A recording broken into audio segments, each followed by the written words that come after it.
اور اس کو پتہ ہے کس کو کیا دینا ہے اور اس کو وہ بہم پہنچا رہا ہے۔ انسان کو طرح طرح کے کھانے چاہیے، ایک کھانے سے یہ اکتا جاتا ہے۔ بھینس تو سویر شام دوپہر وہ چارہ ہی کھاتی ہے، کبھی اس نے کہا کہ کوئی ناشتہ تبدیل کر دو، سر جھکائے ہوئے وہ صبح بھی وہ کھا رہی ہوتی ہے، شام کو بھی وہ کھا رہی ہوتی ہے۔ لیکن انسان ہے وہ ایک چیز 2 دفعہ کھائے تو وہ کہتا ہے یہ تو صبح بھی لی تھی۔ سواد کری آئے جامع تغیر بھی ضروری ہے، کوئی رت ہو عمر بھر اچھی نہیں لگتی۔ اس کی طبیعت میں تنوع ہے، کبھی کہتا ہے کہ مجھے کھانے کے لیے میٹھا چاہیے، کبھی کہتا ہے مجھے نمکین چاہیے، کبھی کہتا ہے چٹکارے دار چاہیے، کبھی لحمیات کی آرزو ہوتی ہے، کبھی سبزیوں کی طرف اس کا دل مائل ہوتا ہے، کبھی کہتا ہے کہ نہیں آج میں نے یہ لینا ہے، آج میں نے وہ لینا ہے، اور میرے اللہ نے اس کے لیے سارے انتظام کر رکھے ہیں۔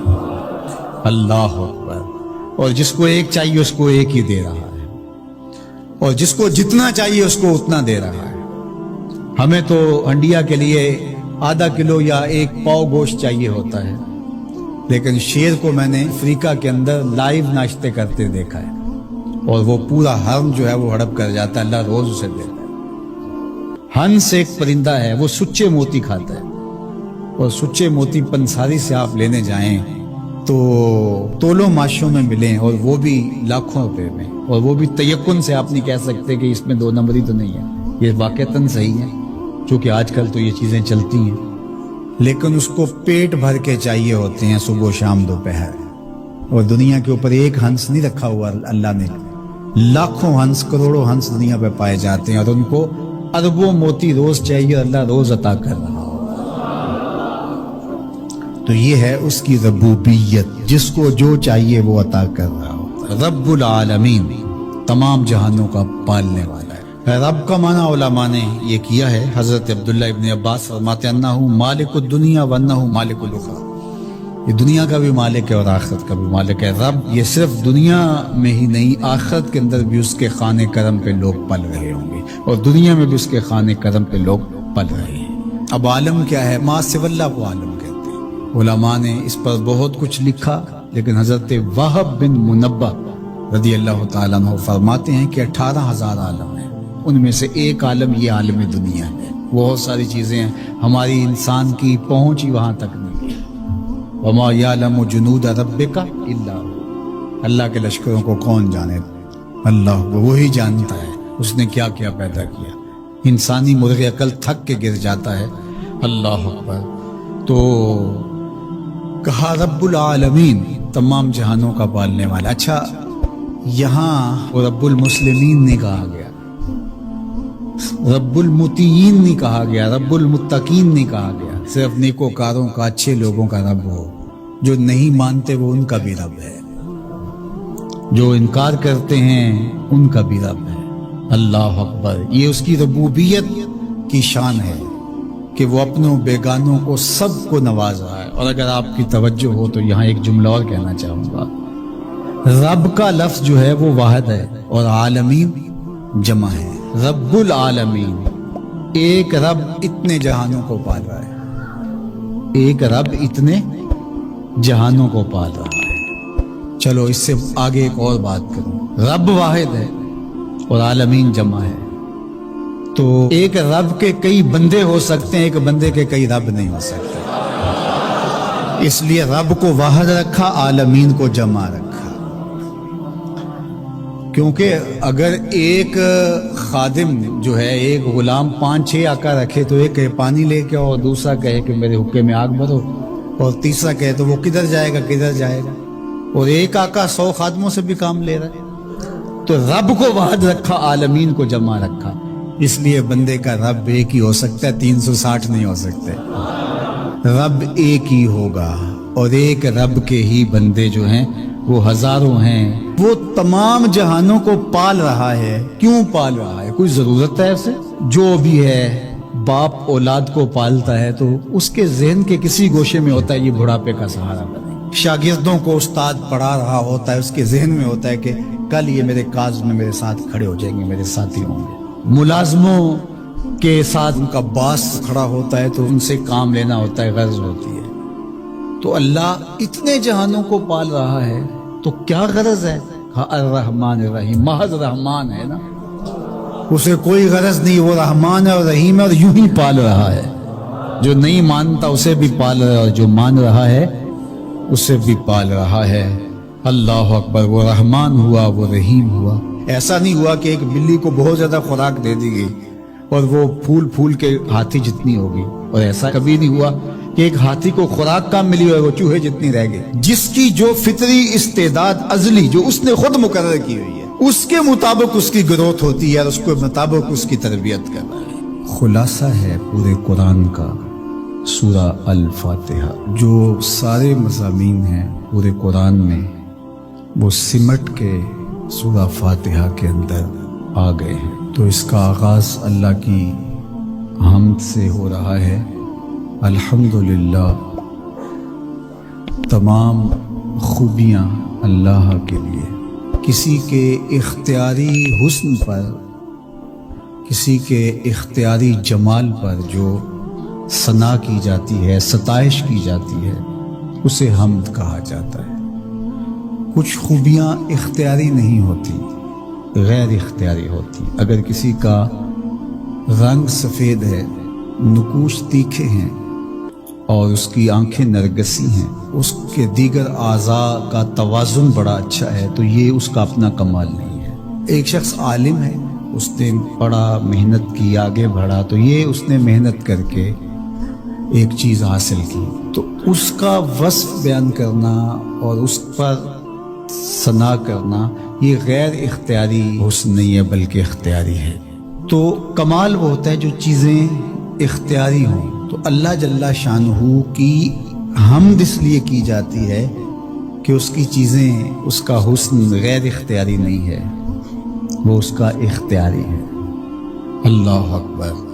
تو کسی کے اختیاری حسن پر تعریف حمد کہلاتی ہے، اور اگر وہ نعمت کے مقابلے میں ہو تو وہ حمد شکر کہلاتی ہے، اور اگر نعمت کے مقابلے میں نہ ہو تو اس کو حمد کہا جاتا ہے۔ حضرت کعب احبار رضی اللہ تعالی عنہ فرماتے ہیں کہ الحمد کی تفسیر ثناء اللہ ہے، اللہ کی ثنا، اللہ کی تعریف۔ اور حضرت ضحاک بن مزاحم نے اس کا ترجمہ کیا ہے الحمدللہ رداء الرحمن، یہ رحمان کی چادر ہے۔ جس طرح چادر زینت دیتی ہے اور وقار کی علامت ہوتی ہے، اور اہل عرب کندھے کے اوپر چادر ڈال کر کے جو ہے وہ ایک خاص ان کی حیت ہوتی ہے۔ یہاں گرمی سردی سے بچاؤ کے لیے چادر لی جاتی ہے، لیکن عرب میں چادر جو ہے وہ زینت کے لیے لی جاتی ہے، اور وہ آپ نے دیکھا ہوگا کہ عرب علماء یہاں کندھے پہ چادر رکھتے ہیں، تو وہ زینت کے لیے ہوتی ہے، ضرورت کے لیے نہیں ہوتی۔ تو اس لیے یہاں جو رداء الرحمن کہا گیا ہے تو الحمد رحمان کی زینت ہے، وقار کی چادر ہے۔ ثنا کی جتنی بھی قسمیں اور جتنی بھی صورتیں ہیں وہ اللہ کے لیے۔ وہ ڈائریکٹ تعریف کی جائے تب بھی اللہ کی، انڈائریکٹ تعریف کی جائے پھر بھی اللہ کی ہے۔ یعنی پھول کو کہا جائے کیا خوب پھول ہے تو پھر بھی اللہ کی تعریف، اور کہا جائے سبحان اللہ پھول کو دیکھ کر پھر بھی اللہ کی تعریف۔ پاکیزگی اللہ کی بولی جا رہی ہے، اور اگر اس کی درزوں کو، اس سے مہکتی نکلتی خوشبو کو، اس کے رنگوں کا جمال اور اس کی لطافت دیکھ کر کے کہ واہ کیا کھلا ہوا شگفتہ گلاب ہے، تو آپ گلاب کی تعریف کر رہے ہیں لیکن خالق گلاب کی تعریف کر رہے ہیں، یہ انڈائریکٹ تعریف۔ تو خوبی کی جتنی بھی صورتیں ہیں، چاہے وہ ڈائریکٹ ہو، چاہے وہ انڈائریکٹ ہو، چاہے وہ قولن ہو، رویتاً ہو، فعلاً ہو، جس طرح ہو، اللہ کے لیے ہے۔ اس کی تم کیوں خوبیاں بیان نہیں کرو گے؟ الحمدللہ رب العالمین، وہ تمام جہانوں کو پالنے والا۔ رزق میں برکت کا ایک بہت بڑا ذریعہ شکر ہے۔ ارشاد فرمایا لَإِن شَكَرْتُمْ لَأَزِيدَنَّكُمْ، اگر تم شکر کرو گے وہ تمہیں اور زیادہ عطا کرے گا، اور اگر تم شکر نہیں کرو گے وَلَئِن كَفَرْتُمْ، کفران نعمت کرو گے، إِنَّ عَذَابِي لَشَدِيدٌ، تو پھر میرا عذاب بڑا سخت ہے۔ رزق کے اضافے کا ایک اور بہت بڑا سبب انفاق فی سبیل اللہ ہے۔ اللہ فرماتا ہے جو تم خرچ کرتے ہو، تو جو چیز تم نے نکال دی اس کی جگہ اللہ تمہیں اور عطا کر دیتا ہے۔ بعض اوقات ہمارا یہ ہوتا ہے کہ کوئی آدمی مالی بحران میں آ گیا تو وہ کرتا کیا ہے کہ جو راہ خدا میں دینے کا کھاتا تھا پہلے اسے کلوز کرتا ہے، یہ فلاں مدرسے کو دیتے ہو یہ بھی بند کر دو، یہ مسجد کو دیتے ہو یہ بھی بند کر دو، یہ فلاں غریب کو دیتے ہو یہ بھی بند کرو، حالات ٹائٹ ہو گئے ہیں۔ لیکن 5 گاڑیاں ہیں تو 2 گاڑیوں پہ گزارا کر لیا جائے، پیٹرول بچے، یہ نہیں ہو سکتا۔ گھر کے لچھن وہی ہیں، لیکن بند کہاں سے کیا؟ جہاں سے رزق آنا تھا۔ ہمیں تو یہ حکم دیا ہے جب رزق تنگ ہونے لگے صدقہ دے کے رب سے کاروبار کر لو، صدقے سے تمہارے رزق میں اضافہ ہوگا۔ یہ رب کا وعدہ ہے، اللہ کے وعدے جھوٹے نہیں ہو سکتے۔ رزق کی برکت کا ایک اور بہت بڑا ذریعہ النکاح ہے۔ فرمایا اگر تم نکاح کرو گے، تم فقیر ہو وہ تمہیں غنی کر دے گا۔ لوگ کہتے ہیں بچہ پیروں پہ کھڑا ہو لے تو پھر نکاح کریں گے، اللہ کہتا ہے تم نکاح کرو ہم پیروں پہ کھڑا کر دیں گے۔ ہمارا فلسفہ اپنا ہے، اس کا حکم اپنا ہے۔ وہ کہتا ہے ابھی تو یہ اپنے لیے نہیں کماتا تو جو آئے گی اس کو کہاں سے کھلائے گا؟ میاں جس نے آنا ہے اس نے اپنا رزق لے کے آنا ہے۔ تو بچوں کی شادیاں کرو، اگر وہ جوان ہو گئے رزق نصیب ہوگا۔ اپنے اہل خانہ کو نماز کے حکم دینے سے رزق بڑھتا ہے، کیونکہ جو صبح کا وقت ہوتا ہے یہ رزق کے بٹنے کا وقت ہوتا ہے، اور جس گھر میں صبح کے وقت لوگ سوئے ہوئے ہوتے ہیں وہاں بے برکتیاں ہوتی ہیں۔ تو طلوع فجر سے لے کر کے طلوع آفتاب تک اپنی اولاد کو، بیوی کو، بچوں کو نہ سونے دیں۔ اس وقت رزق بٹنے کے لمحے ہوتے ہیں۔ کثیر دعائیں مانگیں، تلاوت کلام مجید پڑھیں، اور نماز فجر مرد حضرات مسجدوں میں جا کے باجماعت ادا کریں، اور گھروں میں جو ہے وہ بیٹیاں بہنیں مصلے بچھا لیں، تو اللہ کی رحمتوں کا نزول ہوگا۔ اب ایک حدیث میں رزق کے اضافے کا ایک اور نسخہ ارشاد کیا گیا۔ میرے حضور نے فرمایا جو شخص یہ چاہتا ہے کہ اس کے رزق میں برکتیں ہوں اور اس کی عمر میں اضافہ ہو تو وہ اپنے رشتہ داروں کے ساتھ سلوک اچھا کرے۔ رشتہ داروں کے ساتھ اگر اچھا سلوک کرو گے تو پھر تمہارے رزق میں برکت ہو۔ غریب ہیں تو ان کی مدد کرو، ان کی بیٹیوں کی شادیاں اپنے ذمے لے لو اگر اللہ نے آپ کو وسعت دی ہے، ان کی پریشانیاں بانٹ لو، ان کا قرضہ ہے تو اتارنے کی کوشش کرو، ان کو مشکلات سے نکالنے کی کوشش کرو۔ تم ان کو مشکلات سے نکالو گے، اللہ تمہیں مشکلوں سے نکالے گا۔ تمہارے رزق میں بھی برکتیں ہوگی اور تمہارے مال میں بھی برکتیں ہوں۔ فرمایا بہتر صدقہ وہ ہے جو ناراض غریب رشتہ دار کو دیا جائے۔ اگر وہ پھنس گیا ہے، مجبور ہے، ناراض ہے، تو اس کو اگر دیں گے تمہارا نفس اس میں شامل نہیں ہوگا، تو یہ افضل صدقہ ہے جو ہر صورت میں قبول ہی قبول ہے۔ رزق کے اضافے کا ایک اور سبب الاحسان الی الضعفاء، جو کمزور لوگ ہیں ان کے ساتھ اس نے سلوک کرنا۔ الانفاق علی طلبۃ العلم، طالب علموں پہ خرچ کرنا، یہ بھی رزق میں اضافے کا سبب اور ذریعہ ہے۔ وہ حضرت بابا فرید نے کہا نا، چھٹا رکن دین کا روٹی ہے۔ گھر میں کچھ نہ ہو تو پھر نہ نماز اور نہ ہی دیگر امور کی لذت آتی ہے، تو یہ رزق فراواں اور وسیع اور مبارک نصیب کر دے اللہ۔ تو اس کے لیے ایک اور وظیفہ میں دیتا ہوں، اور وہ یہ کہ مغرب کے بعد 21 مرتبہ سورۃ الکوثر پڑھ لیں، کثرت ہو جائے گی انشاءاللہ۔ اول خدوشی پڑھ لیں، 5-7 منٹ لگتے ہوں گے، تو سورہ کوثر 21 مرتبہ روزانہ مغرب کی نماز کے بعد پڑھیں۔ اور اگر بہت زیادہ مسائل ہیں تو ہر نماز کے بعد پڑھ لیں، تو انشاءاللہ آپ دیکھیں گے کہ گھر میں برکتیں اترتی محسوس ہوں گی، انوار کا نزول ہوتے محسوس کریں گے۔ تو یہ وہ رزق کے اسباب ہیں، اگر ہم اختیار کر لیں تو ہم اللہ کی خاص رحمتوں کے حقدار ہوں گے۔ اللہ ہم سب کو رزق حلال، رزق وسیع، رزق سہل، رزق مبارک، رزق فراوان۔ رزق تنگ ہونے لگے صدقہ دے کے رب سے کاروبار کر لو، صدقے سے تمہارے رزق میں اضافہ ہوگا۔ یہ رب کا وعدہ ہے، اللہ کے وعدے جھوٹے نہیں ہو سکتے۔ رزق کی برکت کا ایک اور بہت بڑا ذریعہ النکاح ہے۔ فرمایا اگر تم نکاح کرو گے، تم فقیر ہو وہ تمہیں غنی کر دے گا۔ لوگ کہتے ہیں بچہ پیروں پہ کھڑا ہو لے تو پھر نکاح کریں گے، اللہ کہتا ہے تم نکاح کرو ہم پیروں پہ کھڑا کر دیں گے۔ ہمارا فلسفہ اپنا ہے، اس کا حکم اپنا ہے۔ وہ کہتا ہے ابھی تو یہ اپنے لیے نہیں کماتا تو جو آئے گی اس کو کہاں سے کھلائے گا؟ میاں جس نے آنا ہے اس نے اپنا رزق لے کے آنا ہے۔ تو بچوں کی شادیاں کرو، اگر وہ جوان ہو گئے رزق نصیب ہوگا۔ اپنے اہل خانہ کو نماز کے حکم دینے سے رزق بڑھتا ہے، کیونکہ جو صبح کا وقت ہوتا ہے یہ رزق کے بٹنے کا وقت ہوتا ہے۔ اور جس گھر میں صبح کے وقت لوگ سوئے ہوئے ہوتے ہیں وہاں بے برکتیاں ہوتی ہیں۔ تو طلوع فجر سے لے کر کے طلوع آفتاب تک اپنی اولاد کو، بیوی کو، بچوں کو نہ سونے دیں۔ اس وقت رزق پٹنے کے لمحے ہوتے ہیں۔ کثیر دعائیں مانگیں، تلاوت کلام مجید پڑھیں، اور نماز فجر مرد حضرات مسجدوں میں جا کے باجماعت ادا کریں، اور گھروں میں جو ہے وہ بیٹیاں بہنیں مصلے بچھا لیں، تو اللہ کی رحمتوں کا نزول ہوگا۔ اب ایک حدیث میں رزق کے اضافے کا ایک اور نسخہ ارشاد کیا گیا۔ میرے حضور نے فرمایا جو شخص یہ چاہتا ہے کہ اس کے رزق میں برکتیں ہو اور اس کی عمر میں اضافہ ہو تو وہ اپنے رشتہ داروں کے ساتھ سلوک اچھا کرے۔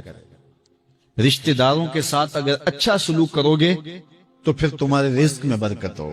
غریب ہیں تو ان کی مدد کرو، ان کی بیٹیوں کی شادیاں اپنے ذمے لے لو اگر اللہ نے آپ کو وسعت دی ہے، ان کی پریشانیاں بانٹ لو، ان کا قرضہ ہے تو اتارنے کی کوشش کرو، ان کو مشکلات سے نکالنے کی کوشش کرو۔ تم ان کو مشکلات سے نکالو گے، اللہ تمہیں مشکلوں سے نکالے گا، تمہارے رزق میں بھی برکتیں ہوگی اور تمہارے مال میں بھی برکتیں۔ فرمایا بہتر صدقہ وہ ہے جو ناراض غریب رشتہ دار کو دیا جائے۔ اگر وہ پھنس گیا ہے، مجبور ہے، ناراض ہے، تو اس کو اگر دیں گے تمہارا نفس اس میں شامل نہیں ہوگا، تو یہ افضل صدقہ ہے جو ہر صورت میں قبول ہی قبول ہے۔ رزق کے اضافے کا ایک اور سبب الاحسان الی الضعفاء، جو کمزور لوگ ہیں ان کے ساتھ اس نے سلوک کرنا۔ الانفاق علی طلبۃ العلم، طالب علموں پہ خرچ کرنا، یہ بھی رزق میں اضافے کا سبب اور ذریعہ ہے۔ وہ حضرت بابا فرید نے کہا نا، چھٹا رکن دین کا روٹی ہے۔ گھر میں کچھ نہ ہو تو پھر نہ نماز اور نہ ہی دیگر امور کی لذت آتی ہے، تو یہ رزق فراواں اور وسیع اور مبارک نصیب کرتے اللہ۔ تو اس کے لیے ایک اور وظیفہ میں دیتا ہوں، اور وہ یہ کہ مغرب کے بعد 21 مرتبہ سورۃ الکوثر پڑھ لیں، کثرت ہو جائے گی انشاءاللہ۔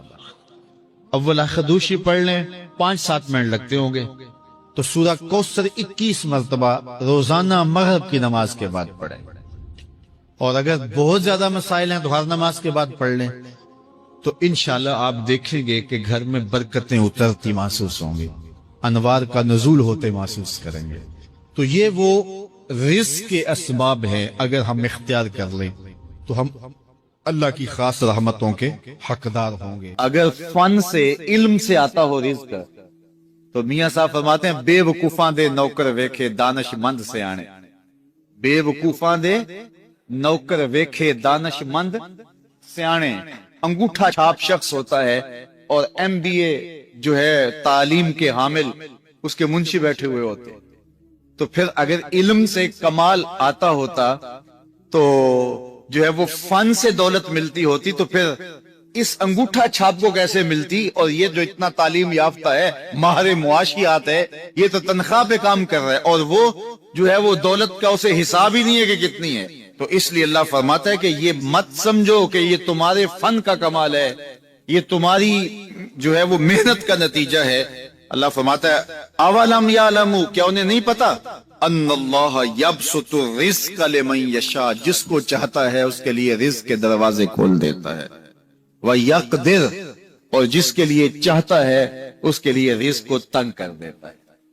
کئی لوگ کتنی محنت کرتے ہیں، نتیجہ زیرو، اور کچھ لوگ کچھ بھی نہیں کرتے، وہ مٹی کو ہاتھ لگائیں اور سونا ہو جائے، اور کئی سونے کو ہاتھ لگائیں تو مٹی ہو جائے۔ تو پھر کوئی طاقت کار فرما ہے نا جو مٹی کو سونا بنا دیتی ہے اور سونے کو مٹی بنا دیتی ہے۔ اللہ فرماتا ہے اس کو پہچانو، وہ کون ہے؟ وہ تمہارا رب ہے۔ مومن کا توکل اور مومن کا بھروسہ اللہ کی ذات پہ ہونا چاہیے۔ جب ہم اللہ کی ذات پہ اپنا مکمل بھروسہ، جسے توکل کہتے ہیں، قائم کر لیں گے، تو میرے اور آپ کے آقا و مولا نے ارشاد فرمایا کہ اگر تم اللہ پر توکل کا جو حق ہے وہ ادا کر دو تو وہ تمہیں ایسے رزق عطا کرے جیسے پرندوں کو عطا کرتا ہے۔ جب گھر سے نکلتے ہیں تو اس وقت وہ خالی پیٹ ہوتے ہیں، اور جب واپس آتے ہیں تو کبھی بھی کوئی جانور بھوکا واپس نہیں آیا، اور سب سے اچھا کھاتے بھی یہ، ہمارے علاقے میں تو زیادہ باغات نہیں ہیں، امرود کے باغات ہمارے علاقے میں پائے جاتے ہیں. تو امرود کے باغ میں جو اگر کوئی دیہات کا شخص ہو یا جس کا امرودوں کا باغ ہو یا امرودوں کے باغ میں اس کا آنا جانا رہا ہو، اس سے پوچھئے کہ سب سے اچھا پھل امرود کے پیڑ پہ اچھا دانہ کون سا ہوتا ہے. کوئی آپ کو کہے کہ یار امرود توڑ کے لاؤ، میٹھا ہو اور جو ہے وہ پکا ہوا ہو اور ذائقے دار ہو، تو وہ جاؤ توڑ کے لاؤ. تو کوئی مجھے اگر کہے تو میں جب امرود توڑ کے لاؤں گا تو کبھی پھیکا نہیں ہوگا، میں امرود توڑ کے لاؤں گا تو کبھی بد ذائقہ نہیں ہوگا. آپ مجھے پوچھیں کہ آپ کے پاس کیا فن ہے؟ میرے پاس فن یہ ہے کہ میں نے امرودوں کے باغوں میں جو ہے وہ بچپن گزارا ہے اور مجھے پتا ہے کہ اچھا اور پکا پھل کون سا ہوتا ہے. لیکن میں آپ کو نشانی بتا دیتا ہوں. اب نئی نسل انہوں نے نہیں دیکھا، آپ باغ میں جائیں اور شاخوں سے لٹکے ہوئے امرود دیکھیں. جس امرود کو طوطے نے کھا کے چھوڑا ہو اس کو آپ توڑ لیں، میٹھا بھی ہوگا، ذائقے دار بھی ہوگا، ایکسپورٹ کوالٹی سے بھی بہتر ہوگا. سب سے اچھا پورے پودے سے جو سب سے اچھا ہوگا وہ اس کو چونچ مارتا ہے اور پھر سارا کھاتا بھی نہیں ہے، تھوڑا سا لیا، نخرے والا آگے بڑھ گیا. اللہ اکبر. تو جو ایکسپورٹ کوالٹی ہوتی ہے اس سے بھی بہتر وہ کھاتا ہے. تو یہ اللہ پر توکل کرنے والے ہیں. ہمیں تو پتا ہوتا ہے نا ہم نے دکان پہ جانا ہے، ہمیں پتا ہوتا ہے ہم نے فیکٹری کام پہ جانا ہے، ہم نے پتا ہوتا ہے ہم وہ دہاڑی فلاں جگہ کرنے جانا ہے. انہوں نے کہیں ان کا کوئی ایسا ٹھیا نہیں ہوتا کہ وہاں جانا ہے. بن توکل پنچھی اڑ دے، بن توکل پنچھی اڑ دے، خرچ نہ پلے زیرا ہو. خرچ نہ پلے، کوئی راس المال بھی نہیں ہوتا کہ یہ لگائیں گے پھر اس پہ اتنے پیسے آئیں گے، اصل ہمارے ہوں گے، اتنا نفع ہوگا. ایسا نہیں ہے. گھر سے نکلتے ہیں تو خالی پیٹ ہوتے ہیں اور جب واپس آتے ہیں تو پیٹ بھرے ہوئے ہوتے ہیں. میرے اور آپ کے آقا و مولا نے کہا، مجھے پورا یقین ہے اس پہ اور آپ کو بھی پورا یقین ہونا چاہیے، انشاءاللہ ہوگا، کہ میرے حضور نے فرمایا کہ اللہ پر جو توکل ہے وہ حق ادا کرو، پھر وہ تمہیں ایسے رزق دے گا جیسے پرندوں کو دیتا ہے. تمہیں پرندوں کو دیتا ہے. Export quality. من کان للہ کان اللہ لہ. فرمایا تم اس کے ہو جاؤ وہ تمہارا ہو جائے گا. اللہ نے تمہیں پیسے دیے ہیں، نئی گاڑی تم نے خریدی ہے، چھوٹے بچے کا جوتا کیوں باندھ دیا آگے تک؟ جوتا باندھنے سے اگر یہ ایکسیڈنٹ سے، حادثے سے گاڑی بچ سکتی ہوتی ہے تو پھر پاکستان کے جتنے پی آئی اے کے جہاز ہیں سب پر باندھ دینا چاہیے، سب پہ جوتے لٹکے ہوئے. عجیب تم نے فلسفہ تراشا. کسی نے جو ہے وہ کالی رنگ کی پٹی باندھ دی نیچے، اس سے اس کو نظر نہیں لگے گی. گھوڑے کے پاؤں کے نیچے جو کھری لگی ہوئی ہوتی ہے کچھ لوگوں نے اپنے گھروں میں وہ باندھی ہوئی ہوتی ہے کہ اس سے ہمارے گھر کے اندر کوئی مصیبت نہیں آئے گی، کوئی تکلیف نہیں آئے گی. کسی نے ہنڈیا اپنے گھر کے اوپر الٹی رکھی ہوئی ہوتی ہے، یہ ہنڈیا بچا لے گی. اور میاں ہنڈیا کیا بچائے گی؟ اللہ کے قہر سے کچھ نہیں بچا سکتا. جب تمہارے اوپر کوئی مصیبت نازل ہونی ہے تو کچھ نہیں بچا سکتا. اگر بچنا چاہتے ہو تو پھر اللہ سے استغفار کرو، اللہ تعالیٰ کی تسبیح کرو، اللہ کی تحلیل کرو، میرے حضور پہ درود پڑھو، پھر دیکھنا کہ مصیبتیں ٹلتی ہیں یا نہیں ٹلتی. تو یہ خام خواہ کے رکیے. اور یہ عامل لوگ جو ہیں ان کا تو کام ہی یہی ہے، ان کا کام چلتا ہے لوگ ذوف الاعتقادی میں مبتلا رہیں اور یہ کہہ دیتے ہیں کہ آپ کے خاندان میں ایک منحوس عورت ہے، یہ اس کا کیا ہوا ہے، تو کوئی نہ کوئی منحوس تو پہلے ہی انہوں نے طے کر رکھی ہوتی ہے، فوراً ذہن وہاں جا کے لکھ ہو جاتا ہے. اس کا نون سے نام شروع ہوتا ہے، اس کا کاف سے نام شروع ہوتا ہے، اس کا جیم سے نام شروع ہوتا ہے. تو پورے خاندان میں کسی کا نام کاف، نون یا جیم سے تو شروع ہوتا ہی ہوگا، یا دوستوں میں، تو فوراً ذہن جو ہے ادھر منتقل ہو گیا. اب یہ بابا جی نے بتا دیا ہے، ہاں اس نے یہ بات کی تھی، کچھ باتیں یاد آنے لگی. اس کاف سے شروع ہونے والے نام کے ساتھ نفرت پیدا ہو گئی. اس بابے نے نفرت کا کاروبار کیا. اس نے تو 100 روپے 200 روپے لے لیے، لیکن دو انسانوں کے اندر نفرت ڈال دی. اس کا گریبان کل قیامت کے دن پکڑا جائے گا. ان ملنگوں کے پاس، ان ذوف الاعتقادی کو پھیلانے والوں کے پاس کبھی نہ جاؤ. تمہیں مصیبت پڑی ہے، تمہیں لگ رہا ہے کہ شاید میرے اوپر جادو ہے، تو پڑھو نا سورہ بقرہ، جادو جڑ سے اکھڑ جائے گا. 40 دن اپنے گھر میں سورہ بقرہ پڑھو، برکت ہوگی. کہتے ہیں مولوی صاحب 40 دن تو نہیں پڑھی جا سکتی، 2.5 پارے، ہمیں کوئی تعویذ ہی کرتے ہیں۔ ہم شارٹ کٹ چاہتے ہیں نا، روزانہ صبح 2.5 پارے سورہ بقرہ پڑھے، یہ تو ہم سے نہیں پڑھی جائے گی، تو آپ کوئی تعویذ ہی لکھ دیں۔ کاروبار میں برکت نہیں، میں کہتا ہوں پڑھو نا سورہ واقعہ، 3 رکوع ہیں، برکت ہوگی۔ ہم کہتے ہیں ہمیں تعویذ ملنا چاہیے، بس وہ ہم گلے میں رکھ دیں، بٹوے میں رکھ لیں، پرس میں رکھ لیں، اور ہمارا کام ہو جائے، ہمیں کچھ بھی نہ پڑھنا پڑے، ہمیں وضو تک نہ کرنا پڑے، نماز نہ پڑھنی پڑے، اور برکت ہو جائے۔ ایسے برکت تو نہیں آتی۔ اس لیے چھوڑو ان کی جان، آؤ قرآن مجید پہ آؤ، آؤ سجدوں پہ آؤ، آؤ دعاؤں پہ آؤ۔ سحری کے وقت اس کی رحمتیں آواز دے رہی ہوتی ہیں، حل من مسترزقن، ہے کوئی رزق مانگنے والا؟ اور تم اس وقت سوئے ہوئے سارے دن ٹھوکریں کھاتے ہو۔ آؤ نہ اس وقت جھولی پھیلا کے، ہاتھ پھیلا کے کہو مالک تو جھولیاں بھر دے۔ تو پھر دیکھنا، میرا بیٹا سالم مشرکین کی قید میں ہے اور میں فاقوں کی حالت میں ہوں، تو فرمایا آل محمد کے پاس ایک سیر جو ہیں، بس اس کے علاوہ ہمارے پاس بھی کھانے کے لیے دنیاوی اسباب نہیں ہیں۔ کہا صبر کرو اور اللہ سے ڈرو، اور لا حول ولا قوت الا باللہ کثرت کے ساتھ پڑھو۔ یہ ایسا وظیفہ ہے، ایک حدیث پاک میں آتا ہے کہ یہ 99 بیماریوں کا علاج ہے، اس میں سب سے کم درجے کی بیماری ہم اور غم ہے۔ یہ دکھوں کا مداوع ہے، مشکلات کا علاج ہے، اور یہ وظیفہ میرے حضور نے بتایا۔ حضرت ابو ذر غفاری رضی اللہ تعالیٰ عنہ کو حضور نے 5 چیزیں بتائی تھی، ان میں سے 5ویں چیز یہ تھی کہ ابو ذر کثرت کے ساتھ لا حول ولا قوت الا باللہ پڑھا کرو۔ فرمایا عرش الہی کے نیچے ایک خاص خزانہ ہے، یہ وظیفہ وہاں سے آیا ہے۔ یہ زندگی میں معمول بنا لو، جب پھنس جاؤ، مشکلات میں آ جاؤ تو لا حول ولا قوت الا باللہ پڑھو، اللہ راستے کھولے گا۔ تو حضور نے 3 چیزیں فرمائی، اللہ سے ڈرو، صبر کرو، اور کثرت کے ساتھ لا حول ولا قوت الا باللہ پڑھو۔ وہ فرماتے ہیں کہ میں یہ عمل شروع کیا، ابھی گھر میں بیٹھا ہی تھا کہ دروازے پہ دستک ہوئی، تو میں اٹھا کہ دروازہ کھولوں دیکھوں کہ کون ہے، تو دروازہ کھولا، دیکھا میرا بیٹا کھڑا ہے اور اس کے پیچھے 100 اونٹ کھڑے ہیں۔ تو میں نے کہا کہ تم اور یہ اونٹ؟ کہا مجھے موقع لگ گیا، میں ان کی قید سے بھاگ آیا۔ وَيَرْزُقْهُ مِنْ حَيْثُ لَا يَحْتَسِبُ، وہ تمہیں وہاں سے رزق دے گا جہاں سے تمہیں گمان بھی نہیں۔ اس کے ہو کے تو دیکھو، اللہ اکبر، اللہ کے ہو جاؤ تو پھر وہ تمہاری ضرورتوں کا کفیل ہو جائے۔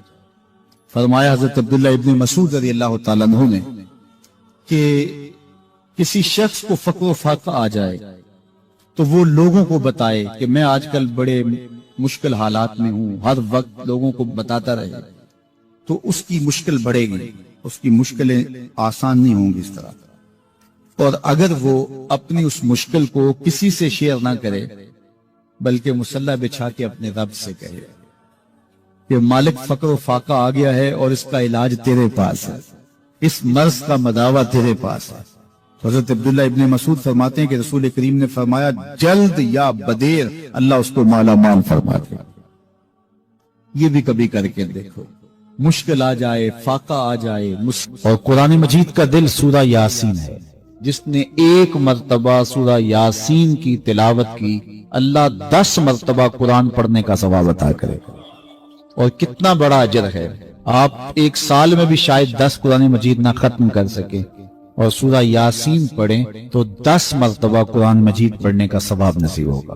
تو اپنی صبح کا آغاز سورہ یاسین سے کیا کریں، نماز فجر کے بعد اشراق تک سورہ یاسین پڑھ لیا کریں۔ سورہ یاسین اگر آپ پڑھ کے اپنے دن کا آغاز کرتے ہیں، آپ کا سارا دن خیر سے گزرے گا۔ اس دن اگر کاروبار کریں گے تو برکت ہوگی، اس دن بہت ساری بیماریوں سے، آفات و بلیات ارضیہ و سماویہ سے بچے رہیں گے، لوگوں کے شر سے، حادثات سے محفوظ رہیں گے۔ میرے حضور نے ارشاد فرمایا قرآن مجید میں ایک سورت ہے جس کی 30 آیات، اگر کوئی شخص اس کی تلاوت کرتا ہے تو وہ سورت پڑھنے والے کی شفاعت کرتی ہے، اور اتنی بار شفاعت کرتی ہے کہ اس کو بخشوا کے چھوڑتی ہے۔ وہ سورت کون سی ہے؟ وہی تبارک الذی بیدہ الملک، یہ سورت الملک ہے، 30 آیتیں ہیں۔ جو شخص اس کی تلاوت کرے، یہ اتنی بار سفارش اللہ کی بارگاہ میں کرتی ہے کہ اپنے پڑھنے والے کو بخشوا کے چھوڑ۔ تو اپنے دن کا آغاز سورہ یاسین سے کریں اور اپنی شب کا آغاز سورہ ملک سے کریں. سونے سے پہلے سورہ ملک کی تلاوت ضرور کر لیں تو انشاءاللہ اس سے رات برکت سے گزرے گی. جس نے ایک دن میں 100 مرتبہ سبحان اللہ و بحمدہ پڑھا. کتنی مرتبہ؟ 100 مرتبہ. کیا پڑھا؟ سبحان اللہ و بحمدہ. فرمایا کہ اس کے گناہ سمندر کی جھاگ کے برابر بھی ہوں تو اللہ معاف فرما دے گا. تو یہ اپنے وظائف میں شامل کر لیجئے سبحان اللہ و بحمدہ. اور حدیث بخاری ہے کہ 2 کلمے ایسے ہیں جو اللہ کو محبوب ہیں اور زبان پر مشکل نہیں، زبان پر بڑے آسان ہیں، اور جب میزان پہ رکھے جائیں گے تو پلڑے کو جھکا دیں گے، بڑے بھاری ہیں میزان پہ. وہ 2 کلمے یہی ہیں سبحان اللہ و بحمدہ سبحان اللہ العظیم. تو اگر اس کو 100 مرتبہ روزانہ پڑھے تو سمندر کی جھاگ کے برابر بھی گناہ ہو تو اللہ معاف فرما دیتا ہے. اللہ فرماتا ہے ما یفعل اللہ بعذابکم، وہ تمہیں عذاب دے کے کیا کرے گا. ذرا لہجہ دیکھیے، ذرا انداز. ما یفعل اللہ بعذابکم، وہ تمہیں عذاب دے کے کیا کرے گا. تم اس کی مخلوق ہو، اپنے دستے قدرت سے اس نے تمہیں بنایا ہے، تو وہ تمہیں عذاب دے کے کیا کرے گا. اس کی ضرورت نہیں ہے کہ تمہیں عذاب دے، نہ اس کی چاہت ہے کہ تمہیں عذاب دے. کوئی خود چھلانگے لگائے تو اس کی مرضی. فرمایا کہ ما یفعل اللہ بعذابکم، وہ تمہیں عذاب دے کے کیا کرے گا. ان شکرتم وآمنتم، اگر تم شکر ادا کرو اور ایمان لاؤ تو وہ تو قدردان ہے جو کوئی اس کا شکر کرتا ہے اور جو اس پر ایمان لاتا ہے. تو اللہ اس کے لیے عذاب نہیں رکھا، اس کے لیے رحمتیں رکھی ہوئی ہے. تمہیں دست قدرت سے بنایا ہے اور وہ تمہیں خوش دیکھنا چاہتا ہے، تمہیں خوشحال دیکھنا چاہتا ہے، تمہیں سرشار دیکھنا چاہتا ہے، تمہیں نہال دیکھنا چاہتا ہے، تمہاری زندگی کو خوشگوار دیکھنا چاہتا ہے. تم نے اپنے آپ کو خود اپنے اعمال کی وجہ سے مصیبتوں میں ڈالا ہے تو کہا شکر کرنے کی عادت ڈال لو. دیکھنا پھر اللہ تعالیٰ جل شانہ کی رحمتیں تمہارے اوپر کس طرح اترتی ہیں، اس کی نوازشیں تمہارے اوپر کیسے برستی ہیں. توکل اگر ہم سیکھ جائیں تو توکل ایک ایسی دولت ہے کہ جو خوشحال زندگی کی ضمانت بنتی. جب ہم اللہ پر توکل نہیں کرتے اور ہم سمجھتے ہیں یہ سب کچھ ہماری محنت کا نتیجہ ہی ہوگا، اور نتیجہ جب نہیں آتا تو پھر ہم بے چین مضطرب ہو جاتے. اور جب ہم اس پہ توکل کر لیں تو پھر ہمارا صرف اتنا ہی کام ہے کہ میاں ہم یہ کام کر رہے ہیں، بس یہ حکم، ہم بیج بو رہے ہیں، بس یہ حکم ہے اور بو رہے ہیں. باقی اس پہ بھروسہ ہے، یہ کام اس کا ہے کہ اس نے اس کو اگانا ہے، اس کے اوپر پھل لگانے ہیں. تو جب اس پہ توکل ہو جائے تو بندہ سوکھا رہتا ہے، ورنہ بندہ مشکل میں مبتلا ہو جاتا ہے. بسا اوقات ایسا ہوتا ہے کہ بندہ ایک منصوبہ تیار کرتا ہے، اس کا عملی نتیجہ اس کو سامنے نظر آ رہا ہوتا ہے لیکن نتیجہ بالکل الٹ جاتا ہے. سید علی المرتضیٰ فرماتے ہیں میں نے اپنے ارادوں کی شکست سے ہی اپنے رب کو پہچانا ہے کہ میں ایک منصوبہ تراشتا ہوں کہ یہ اور یوں ہوگا اور وہ ہونا چاہیے، لیکن نتیجہ وہ نہیں آتا تو کوئی طاقت ہے اس کا جو نتیجہ بدل دیتی ہے. تو بندہ اس طاقت پہ یقین کرتے، اس پہ توکل کر کے جو ہے وہ اس پہ بھروسہ کر لے تو زندگی سوکھی ہو جاتی ہے. مغرب میں جو اللہ پر یقین نہیں رکھتے وہ خودکشی کر لیتے ہیں کہ یہ کیوں ہو گیا، ایسا نہیں ہونا چاہیے تھا. لیکن ہم خودکشی اس لیے نہیں کرتے، ہم کہتے ہیں میرا رب جس طرح چاہے اس طرح ہی ہوتا ہے، جو اس نے طے کیا ہوا ہے وہ کر کے رہتا ہے. اس لیے تم اس پہ توکل کر لو اور اس پہ بھروسہ کرو. حضور علیہ الصلوۃ والسلام نے فرمایا لو انکم توکلون علی اللہ حق توکلہ، اللہ پر توکل کرنے کا جو حق ہے اگر تم وہ ادا کر دے تو فرمایا اللہ تمہیں ایسے رزق عطا کرے جیسے پرندوں کو عطا کرے. ہمارا تو کاروبار ہے، یہ فیکٹری ہے، یہ دکان ہے، یہ ہماری نوکری ہے، ہم نے یہاں سے کمائی کرنی ہے. پرندوں کا کوئی کاروبار نہیں ہوتا، کوئی نوکری نہیں ہوتی، کوئی ٹھیا، کوئی اڈا نہیں ہوتا جہاں جا کے انہوں نے رزق کے لیے کوئی آغاز کرنا ہوتا ہے. بلکہ حضور نے فرمایا تغدو خماسا وتروح بطانا، جب وہ صبح گھر سے نکلتے ہیں تو خالی پیٹ نکلتے ہیں اور انہیں کوئی اپنی منزل کا تعین نہیں ہوتا، جدھر خیال آیا اڑ گئے ادھر. لیکن کبھی ایسا نہیں ہوا کہ شام کو خالی پیٹ واپس آئے. کہا وہ پیٹ بھر کے آتے ہیں. باہو بولے بن توکل پنچھی اڑ دے، خرچ نہ پلے زیرا ہو. جب گھر سے اڑتے ہیں تو ان کے پلے نہ کوئی خرچ ہوتا ہے، نہ راس المال ہوتا ہے، نہ کوئی اوزار ہوتے ہیں، نہ کوئی ہتھیار ہوتے ہیں، کچھ بھی نہیں ہوتا، یوں ہی گھر سے نکلتے ہیں، کبھی بھی خالی پیٹ نہیں آئے. فرمایا اگر اللہ پہ پرندے توکل کر لیں تو اللہ اسے بھی عطا کرتا ہے، تم توکل کرو گے تو تمہیں عطا نہیں کرے گا. اور یہ بات پکی ہے کہ آپ جب راہ خدا میں دیتے ہیں تو آپ کے رزق میں، مال میں کبھی کمی نہیں آتی. اللہ کے محبوب نے 3 چیزیں قسم کر کے کہی.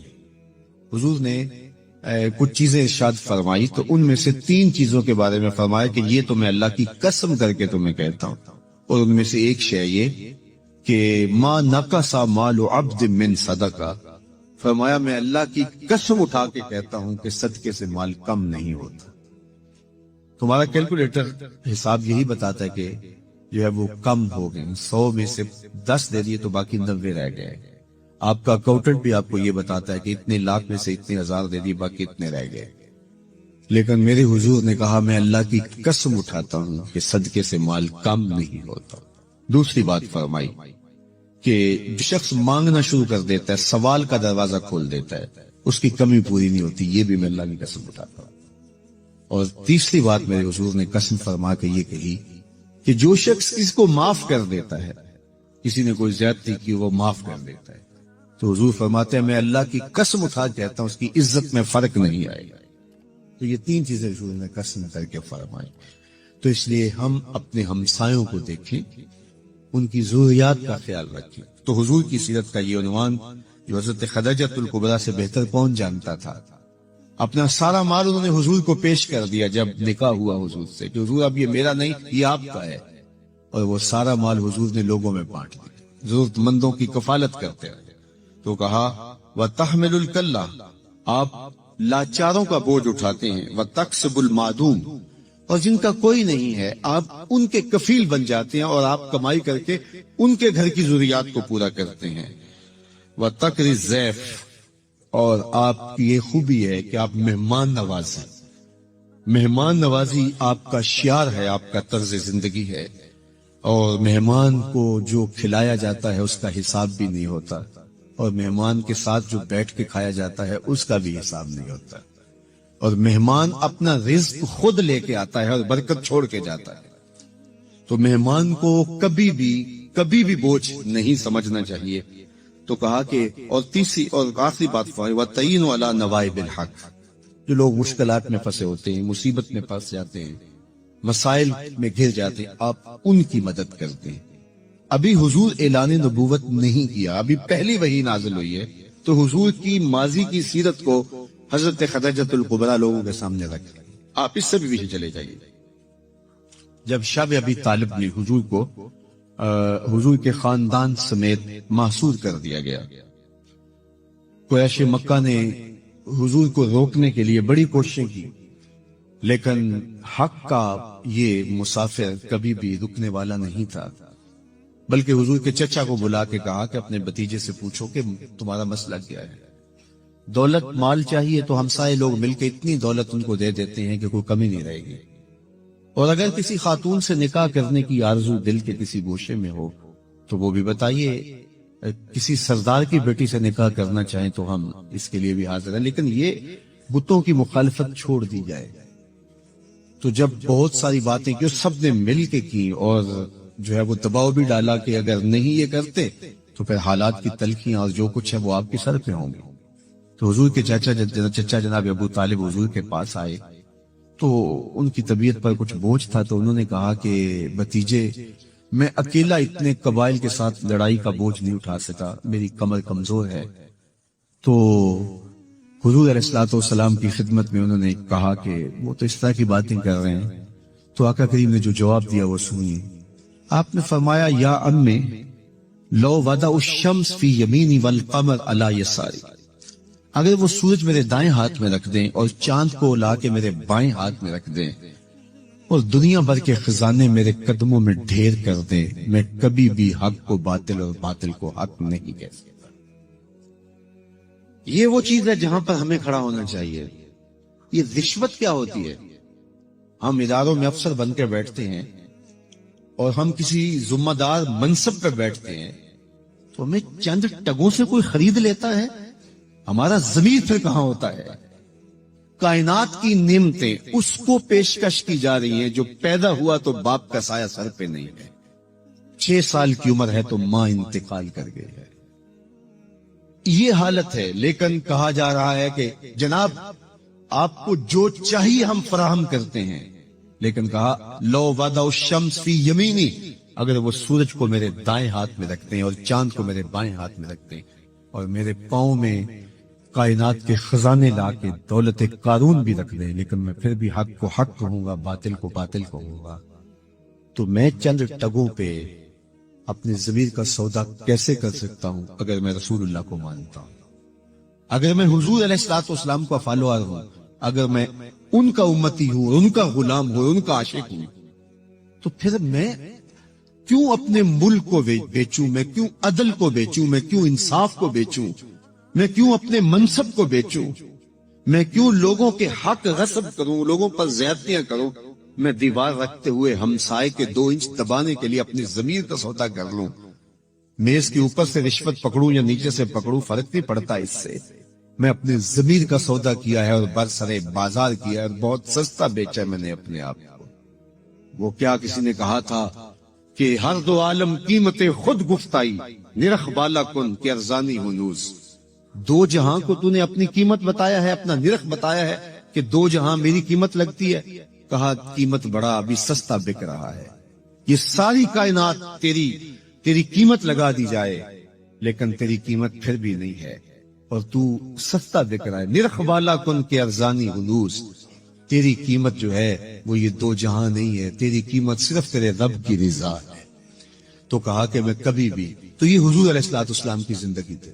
خیر انہوں نے جب کہا کہ میں تو نہیں تمہاری بات کو ماننے والا، تو پھر انہوں نے سماجی بائیکاٹ کر دیا، سوشل بائیکاٹ کر دیا اور حضور کو شاب ابی طالب نے مقید کر دیا۔ تو حضور کے چچا نے اس وقت ایک قصیدہ لکھا حضور کے نام، چونکہ یہ پانی نہیں پہنچنے دیتے تھے، غلہ نہیں پہنچنے دیتے، کوئی باہر سے بھی آتا تاجر تو اس کا غلہ خود خرید لیتے کہ کہیں وہ بنو ہاشم کے پاس نہ چلا جائے، اور وہ خرید کے اپنی زندگی اور موت کے درمیان جو ٹوٹتا ہوا رشتہ ہے جو ہے وہ اس کو کہیں بچا نہ پائیں۔ تو حضور کے چچا نے ایک ماضی کا واقعہ قریش کو یاد دلایا اس قصیدے میں۔ ہوا اس طرح کہ حضور کی عمر تھی کوئی 9 سال یا 8 سال کہ مکے میں قحط پڑ گیا، تو حضور کے چچا کے پاس لوگ آئے کہ قحط پڑ گیا ہے اور آپ اولاد اسماعیل سے ہیں، تو اللہ کی بارگاہ میں دعا کیجئے کوئی بارش کے آثار پیدا ہوں اور کوئی سبزہ پیدا ہو۔ آپ نے فرمایا تم بھی سین حرم میں پہنچ جاؤ، میں بھی پہنچ جاتا ہوں، وہاں اللہ کی بارگاہ میں دعا کرتے۔ خیر لوگ جمع ہو گئے تو حضور کو ساتھ لیا حضور کے چچا نے اور سین حرم میں پہنچے اور کعبۃ اللہ کی دیوار کے ساتھ حضور کو یوں کھڑا کیا کہ حضور کی پشت کعبہ کی دیوار کے ساتھ لگ رہی تھی اور رخ لوگوں کی طرف تھا۔ تو جب یوں حضور کھڑے ہو گئے تو حضور کے چچا نے ایسے ہاتھ پھیلا کے کہا اے اللہ اس بری رنگت والے کے صدقے بارش نازل کر دے۔ راوی کہتا ہے ابن عساکر نے لکھا ہے، باقی لوگوں نے بھی لکھا ہے کہ ابھی جو ہے وہ لوگ گھروں کو نہیں پہنچے تھے کہ چھم چھم می برسنے لگا اور لوگ بھیگ کے گھروں کو گئے اور اتنا سبزہ ہوا کہ لوگ خوشحال ہو گئے۔ تو آج جب حضور علیہ السلام اور حضور کے خاندان کو شاب ابی طالب میں مقید کر دیا گیا تو کچھ پہنچنے بھی نہ دیا جاتا، تو حضور کے چچا نے یہ پرانا واقعہ قریش کو یاد دلاتے ہوئے کہا وَأَبْيَضُ يُسْتَسْقَى الْغَمَامُ بِوَجْهِهِ سِمَالُ الْيَتَامَى عِصْمَةٌ لِلْأَرَامِلِ۔ آج تم پانی نہیں پہنچنے دیتے، غلہ نہیں آنے دیتے، وہ واقعہ بھول گئے ہو جب قحط پڑا تھا اور نہ بارش برستی تھی، نہ سبزہ اگ رہا تھا، جانوروں کی چھاتیاں بھی سوکھ گئی تھی، دودھ بھی نہیں مل رہا تھا۔ یہی میرا وہ گوری رنگت والا بھتیجا تھا جس کے چہرے کو دیکھ کے امٹ کے بادل آئے تھے۔ وہاں 2 لفظ گئے، سمال